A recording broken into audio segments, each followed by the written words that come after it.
Movie की starting में हमें दिखाया गया एक आदमी को जो कि किसी तरह के मंत्र को उच्चारित कर रहा होता है। यहाँ पे वो अपने चाकू को उठाता है और सीन शिफ्ट होता है। यहाँ पर हमें दिखाया जाता है कि एक बंदा जो कि कारपेंटिंग कर रहा होता है, उसने अभी कुछ देर पहले एक दीवार को पोता होता है, लेकिन वो दीवार में वापस से छेद हो जाता है, जिस चीज़ को वो वापस से ढकने की कोशिश करता है। तभी उसका वहाँ पे मालिक आ जाता है जो कि उसको लेकर आया था इस जगह पर, और वो बताता है इस जगह की स्टोरी। ये गड्ढा कभी भी नहीं भरता और जो भी यहाँ पे रहने आता है वो काफ़ी लंबे समय तक नहीं रह पाता, क्योंकि वो इस घर से परेशान होकर या तो चला जाता है। यहाँ पर हमें दिखाया गया है कि वो गड्ढे के बारे में कुछ अफवाहें भी बताता है और वहाँ से वो कहता है कि शाम ढलने के पहले यहाँ से चले जाना। तभी वो अपना हाथ उसके अंदर डालता है तब वो उससे लॉकेट मिलता है। यहाँ पर हमें पता चलता है कि उसके हाथ में भी चोट आ गई थी, जिसकी वजह से उसे वो लॉकेट भी मिल जाता है। अब यहाँ पर क्या है गड्ढे का राज, वो तो हमें आगे देख कर ही पता चलेगा। जहाँ पे उसकी गर्लफ्रेंड भी आती है शाम में और ये दोनों एक दूसरे को किस करते हैं। जहाँ पर उसे आज शाम में जो लॉकेट मिला था वो अपनी गर्लफ्रेंड को वो कारपेंटर दे देता है। जहाँ पर वो गले पे उसके पड़ते ही वो कुछ अलग सा बिहेव करने लगती है। पहले तो ऐसा कुछ भी नहीं करती, लेकिन जब वो कारपेंटर पीछे मुड़कर देखता है अपने शैम्पेन की बोतल के साथ, तो पता चलता है कि वो लड़की अपने हाथ में एक शैम्पेन का बोतल ली थी और उसने अपने गर्दन को ही काट लिया है, जिसके बाद उसकी डेथ वहीं पर हो जाती है। उसका बॉयफ्रेंड जो कि कारपेंटर है वो काफ़ी ज़्यादा मदद मांगने की कोशिश करता है और फाइनली हमें रूम नंबर 203 को दिखाया गया है। सीन शिफ्ट होता है और हमें विक्टोरिया शहर को दिखाया गया है, जहाँ पर एक कार जा रही होती है और किमी नाम की लड़की अपने फैमिली वालों के साथ बैठी होती है। जहाँ पे किमी उसके मॉम एंड डैड उसे समझा रहे होते हैं कि तुम उस लड़की यानी कि इजी नाम की लड़की के साथ मत रहो, वो तुम्हारा काफ़ी ज़्यादा बुरा करेगी। फाइनली किमी उनकी बात नहीं सुनती तो वो कहते हैं कि तुम दफ़ा हो जाओ और आज के बाद हमारे पास मत आना। जिसके बाद वो चली जाती है अपने दोस्त किमी के पास और ये दोनों एक अपार्टमेंट में शिफ्ट हो रहे होते हैं। यहाँ पर हमें दिखाया गया है इजी को। इजी अभी भी उसके मॉम यानी कि किमी के डैड एंड मॉम जो होते हैं वो पसंद नहीं करते इजी को। जिसके बाद इजी को दिखाया गया कि उसकी मॉम की डेथ के बाद ये लोग एक साथ ही रहने वाले हैं अपार्टमेंट नंबर 203 पर, जहाँ पे उनका रूम मालिक उनको मिलता है और उस जगह के बारे में बताता है, जहाँ पे उन्हें ये जगह काफ़ी ज़्यादा पसंद आती है। तो यहाँ पर उनका रूम मालिक कहता है तो क्या हम डन समझे, जिस पर वो बोलता है हाँ।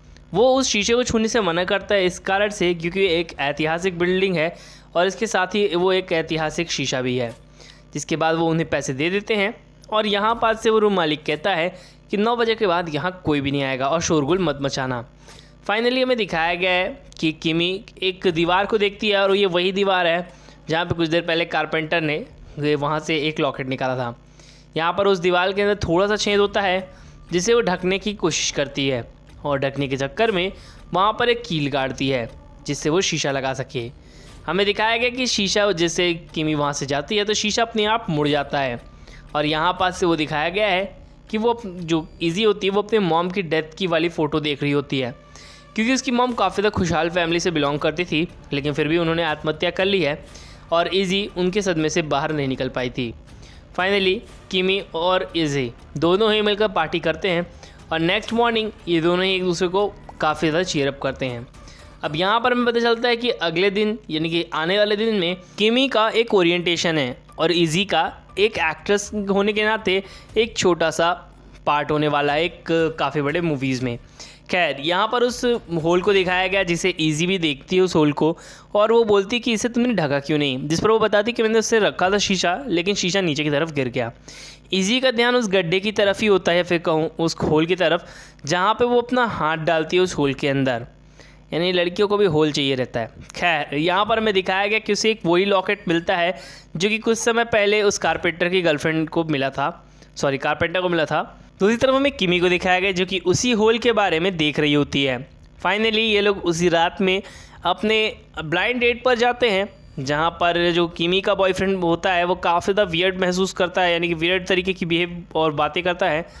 जिसके बाद ये लोग उस पर पंच मार कर वहाँ से चले आते हैं और यहाँ पर ये लोग रोमांटिक बातें करते हैं, जहाँ पर किमी को एहसास होता है कि कोई उन पर नज़र बनाए है, इसलिए वो पीछे मुड़कर देखती है तो उन्हें पता चलता है कि रूम मालिक उनका देख रहा है काफ़ी दूर से खड़े होकर। तभी वो कहती है घबराते हुए, कोई बात नहीं, हम ज़्यादा आवाज़ नहीं करेंगे, और वहाँ से चली जाती है। यहाँ पर हमें दिखाया गया इजी और उसके ब्लाइंडेड बॉयफ्रेंड को जो कि एक दूसरे के साथ गपागप करने वाले होते हैं, लेकिन जो हमारी इजी होती है वो पहले ही से सो जाती है। जिसके बाद हमें दिखाया गया किम को किम काफ़ी ज़्यादा वियर्ड भी महसूस कर रही होती है सोने के टाइम पर। जिसके बाद हमें दिखाया गया है उस बॉयफ्रेंड को, यानी कि ब्लाइंड डेट वाला बॉयफ्रेंड जिसका नाम टोनी है, वो टॉयलेट करने जाता है, तभी उसके पेट में कोई चाकू मार देता है और झटके से किमी की आंख खुलती है। किमी सोच रही होती कि अभी भी यहाँ पर क्या हुआ, तो ये देखने के लिए वो उस रूम में जाती है, यानी कि इजी के रूम में, जहाँ पे इजी सो रही होती है।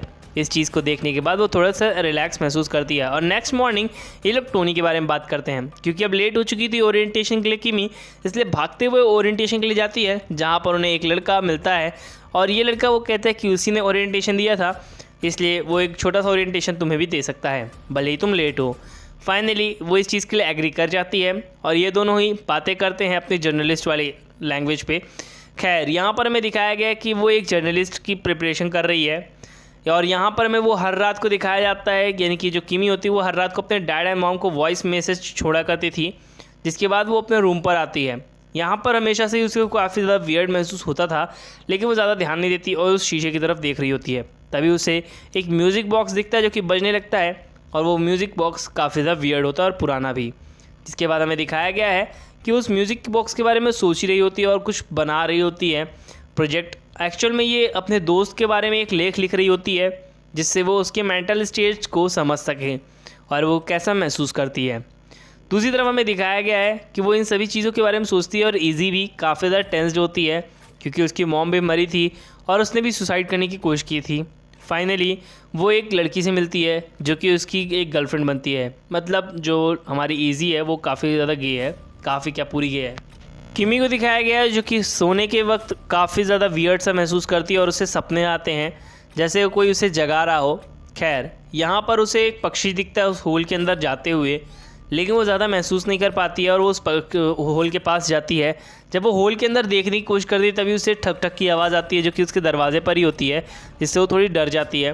तो वो दरवाज़ा खोलती है तो उसे पता चलता है कि वहाँ पर इजी आई होती है और इजी जो होती है वो काफ़ी पजल स्टेट में होती है और उसे कुछ भी समझ में नहीं आता।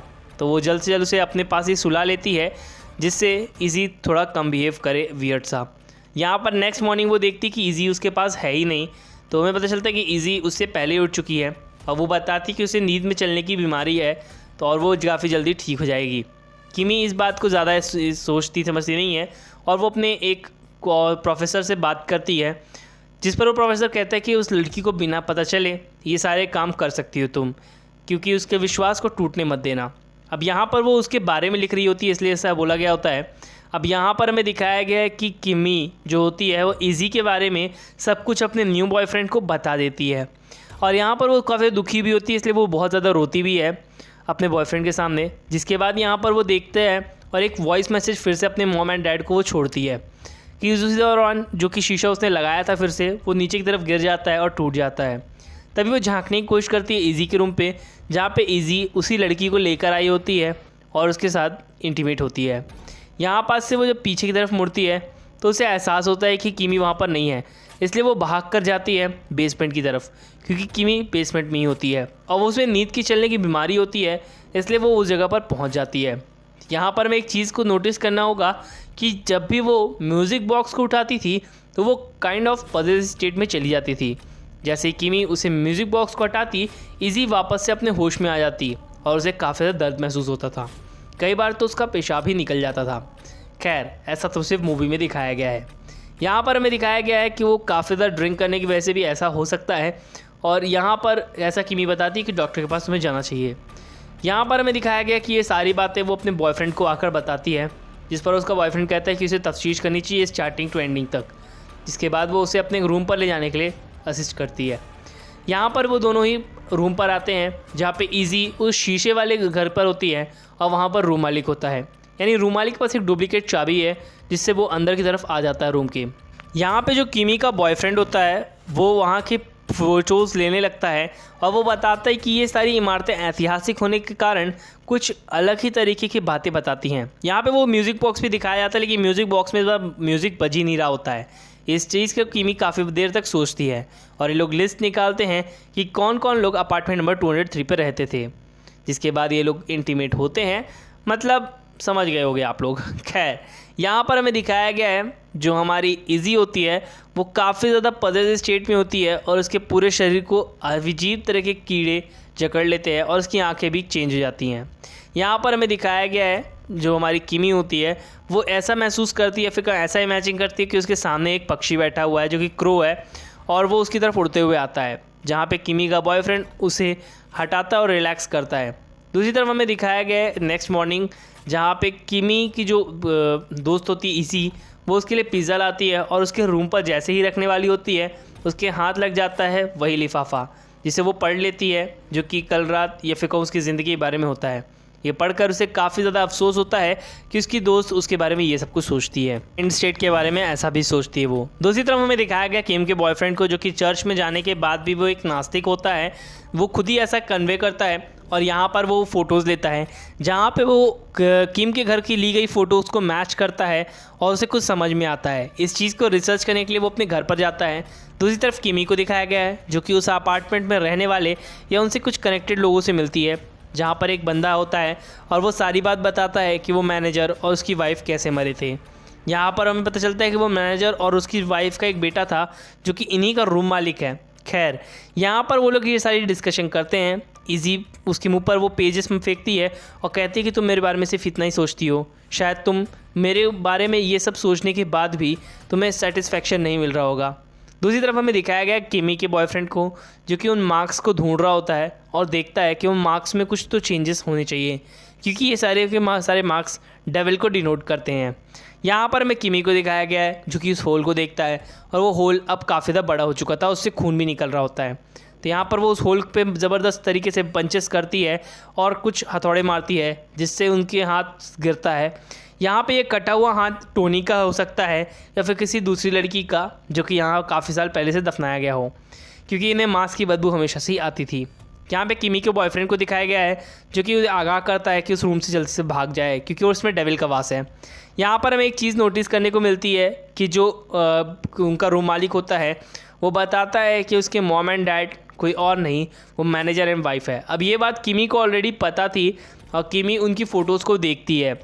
एक चीज़ और कंफर्म होती है कि ये श्राप इन्हीं लोगों से जुड़ा हुआ है और वो श्राप को इस बार बलि देना चाहते थे किमी और इजी की, जिससे उनकी सोल को लेने के बाद कुछ सालों तक वो शैतान शांत रहे।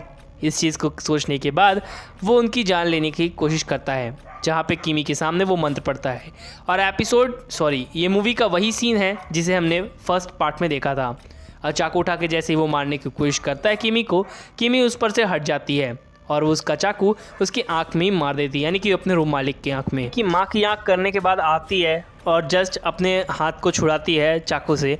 जब वो आकर अंदर देखती है तो उसके बॉयफ्रेंड की लाश वहाँ पे पड़ी होती है। इससे एक चीज़ कंफर्म होती है कि उस डेविल ने ही उसकी ये हालत की है, इसलिए वो अपने बॉयफ्रेंड की लाश पर एक चादर उड़ा देती है जिससे कोई भी ये चीज़ ना देखे। अब यहाँ पास से वो डायरेक्टली बेसमेंट की तरफ भागती है और उसका रूम मालिक भी बेसमेंट पे ही आता है, जिससे वो किमी को रोक सके और इजी को बचाने ना पाए वो, क्योंकि किमी एक लड़की थी जो कि अभी पजेस कंडीशन में नहीं थी और वो इजी को बचा सकती थी क्योंकि इजी के गले पे ही वो लॉकेट था। अब यहाँ पर हमें दिखाया गया है कि वो इजी को काफ़ी मारना चाहता था और किमी की बलिदान भी देना चाहता था। अब यहाँ पे किमी बताती है कि उसने तुम्हारे डैड को देखा है, लेकिन वो उसकी बात नहीं सुनता और वो कहता है कि इसका मतलब वो यहीं पर हैं। अब जैसे ही उनका बेटा उस लड़की को मारने की कोशिश करता है, तभी उसके डैड यानी कि रूम मालिक के जो डैड होते हैं वो अपने ही बेटे को मरवा देते हैं, यानी कि उनकी सोल ने ऐसा किया था और ये चीज़ वो भी जान जाती है। अब यहाँ पर हमें दिखाया गया है किमी को और इजी की फ़ाइट को, जहाँ पे इजी जो होती है वो पजेसिव स्टेट में होती है, लेकिन किमी कैसे भी करके उस लॉकेट को बाहर इधर फेंक देती है, जिससे इन दोनों की जान बच जाती है। और ये दोनों ही उस शीशे को तोड़ने की जाते हैं क्योंकि वो शीशा ही इन सभी की जड़ों का कारण है। अब यहाँ पे वो शीशा के पास पहुँचते हैं और शीशे को तोड़ तो देते हैं, लेकिन एक चीज़ नोटिस करने वाली थी कि उसी की वजह से इन्हें काफ़ी ज़्यादा चोट आती है और हॉस्पिटलाइज हो जाती है किमी। अब यहाँ पे किमी के जाने के बाद ही उस शीशे की तरफ सीन मुड़ जाता है शीशे की तरफ, और शीशे के अंदर से एक परछाई को बाहर दिखाया जाता है और वहीं पर मूवी ख़त्म हो जाती है। स्टोरी काफ़ी ज़्यादा सिंपल एंड सरल है, जहाँ पर एक चीज़ दिखाई गई है कि किस तरह से वो लड़कियाँ सर्वाइव करती हैं उस घर के अंदर। अगर आपको मेरी एक्सप्रेशन अच्छी लगी हो तो प्लीज़ चैनल को जरूर सब्सक्राइब करना। Thank you and loving to all.